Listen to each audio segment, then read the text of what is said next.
You're going to want to stick around for this exchange. This is what we need more of. Jasmine Crockett. But first, I'm going to play you the response from Pam Bondi. She didn't want to talk about. Texas, from Cuba, convicted, homicide, arson, weapon offense. Convicted. So what we talking about? Convict Texas, some of these perpetrators that rape these women that are sitting behind you that you refuse to even acknowledge they are here. Time belongs to the gentleman from Kansas. Mr. Chairman, can I have a few seconds back to make up for the yelling? Thank you. General, did you have anything further to say? Texas, convicted of homicide. Cecil Joseph, from Dominican Republic. Texas, convicted for kidnapping, rape. Khalid Khan, from Afghanistan. That's why they want to talk about Epstein and not what's happening in their own states.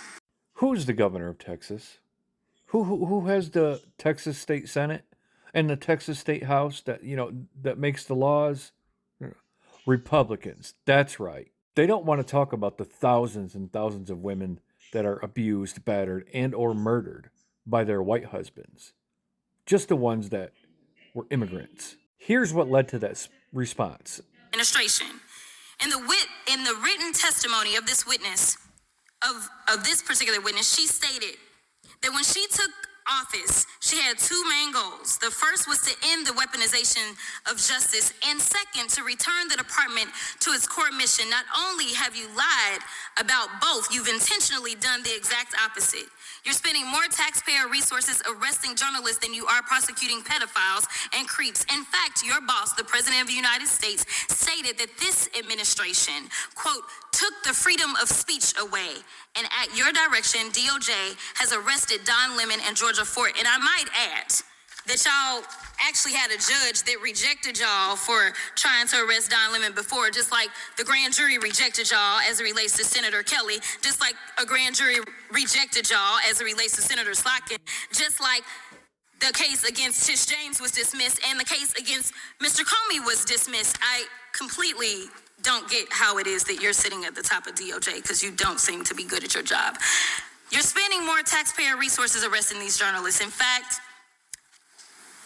we know after Georgia Fort and Don Lemon were arrested, we know that there were homes of journalists that were raided. We know that threatened prosecution against students protesting your actions and forced tech companies to remove apps used to track ISIS activities. But let's circle back to you protecting pedophiles and creeps, because I want to talk about the president and his possible involvement with Jeffrey Epstein. Now, I don't know what the president might have done with Jeffrey Epstein, but unlike this administration, I believe that facts matter. So let's talk about the facts. Fact number one, Donald Trump is one of the most named people in the Epstein files.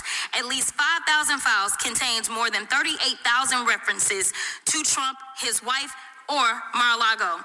Fact number two, Jeffrey Epstein and Ghislaine Maxwell made young girls available to Trump on multiple occasions. For example, according to this file, Ghislaine Maxwell presented a young girl to President Trump who spent more than 20 minutes apparently flirting with her.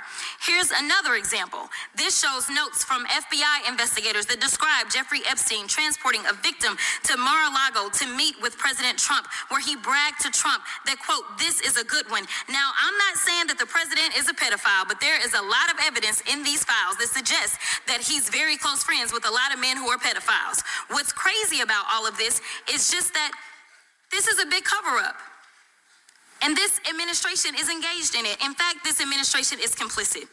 But there are numerous others, like how the DOJ is attempting to obstruct justice in the investigation of the rogue agents who have murdered American citizens, or how the DOJ seized voter data from Fulton County in an attempt to steal the 2026 midterm elections, or how federal agents have Tom Homan on tape accepting a bribe and your agency killed the investigation, or how your agency is ready to give the president a $230 million payday, which is unconstitutional. The Constitution is clear. The president shall not receive any payment except his salary while in office. The fact of the matter is that you will be remembered as one of the worst attorney generals in history. An attorney general who has prioritized obstruction over justice, corruption over the law, fealty to the president over loyalty to the Constitution. And Mr. Chairman, I will yield. She didn't give a flying fuck what Pam Bondi had to say. Not a fucking word. We need more of that. More of that, please.